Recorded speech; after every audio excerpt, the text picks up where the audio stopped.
Bismillahirrahmanirrahim. Бүгін 4-ші сабақ. Р тамғасынан баштайыз. Емесе,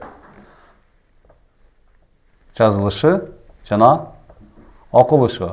Ра же болбосо ра деп тағайтылынат. Біз айтабыз екөнің ортасында ра тамғасы. Мисалы, рахман, рахим дегендегі қолданылған. Сөз башында ра тамғасы адатта бірле таяқша, біраз иілген авалда.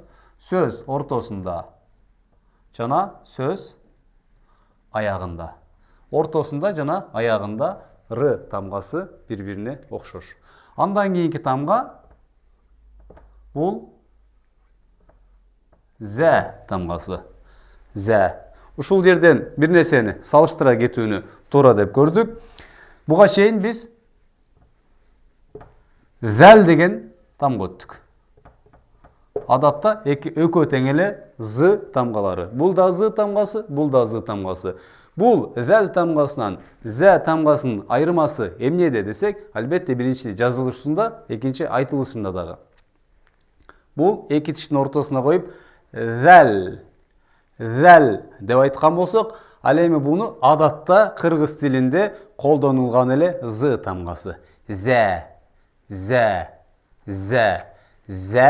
анан зәл. Ушундай айырмасы, буну эске сактап коюу абзел. Сөз башында зә тамгасы р тамгасына окшош эле сүрөтү айырмалап турган нерсе бул чекити үстүнө коюлат. Сөз ортосунда оңдон солго көздөп жүрөбүз. Бир чекит коебуз. Бул зә. Сөз аяғында да ушул эле сүрөт. Оңдон солго бир чекит зә тамгасы. Демек, ра, зә.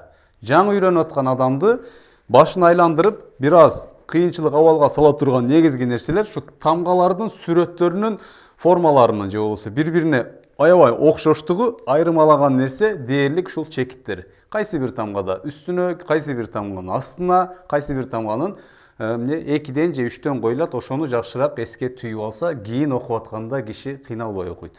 Башынан бекем коюш керек. Албетте буну үмүт кылабыз, азыр силер биз менен кошо параллельно жазып кетип атасыңар деген. Буну карап коюп, угуп коюу менен гана эске сактап калуу кыйын. Албетте бир тараптама эске сактагунун бирден бир жолу окуйбуз жана кошо жазабыз. Кийинки сабак, кийинки тамга бул син тамгасы. Же болбосо бул с тамгасы. Буга чейин биз дагы бир с тамгасын өткөнбүз. Бул эгер эсибизде болгон болсо, мындайчы фа. Экөө тең эле с тамгасы.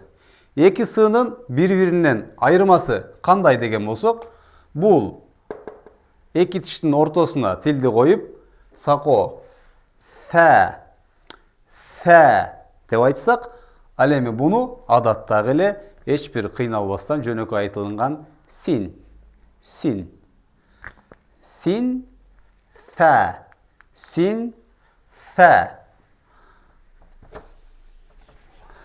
Син тамгасы сөз башында оңдон солго болду. Бул куйругу бул жерде кесилет. Эмне үчүн? Анткени кийинки тамганы улап жазыш үчүн. Мисалы, ушул эле з тамгасын син тамгасына улап жаза турган болсок, ушул жерден түшүрөбүз мына. Синге зәни улайбыз. Ушун үчүн мындай куйругу кесилет дагы ушундай абалда жазылат. Түшүнүктүү болду болуш керек. Сөз ортосунда 3 кандай дейбиз? Мүйүзү барбы? Кыскасы 3 ушундай бир формада жазылат. Жана сөз аягында.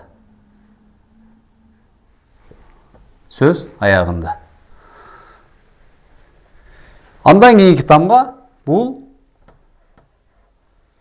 дээрлик окшош эле айырмалаган нерсе 1, 2, 3. 3 чекити бар. Шин тамгасы. Шин. Башта айтып өттүк. Bunun дагы сүрөтү окшош, айырмалаган нерсе чекити жок болсо син тамгасы, 3 чекити болгон болсо бул ш тамгасы. Шин, шин. Сөз башында. 3 чекит. Сөз ортосунда. Жана сөз аягында.